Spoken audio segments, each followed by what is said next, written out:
In Hastings Manufacturing, we know piston rings, and we want to pass this knowledge on to you. In this video, we're going to cover the installation of the compression rings.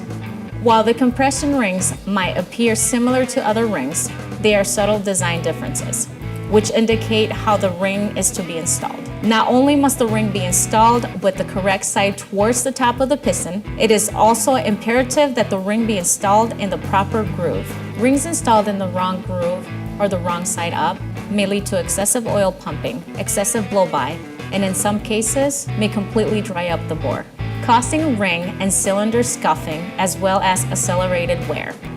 When you open the box, you will see that each section is marked with a 1, a 2, or a 3. For the compression rings, these will be in slots 1 and 2.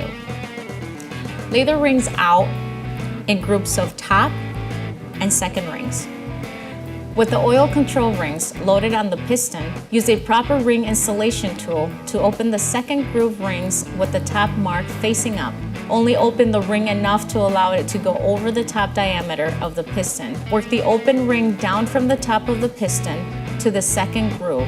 Place the ring squarely into the piston groove, making sure to keep it flat. Release the tension of the ring installer tool. The ring is now installed.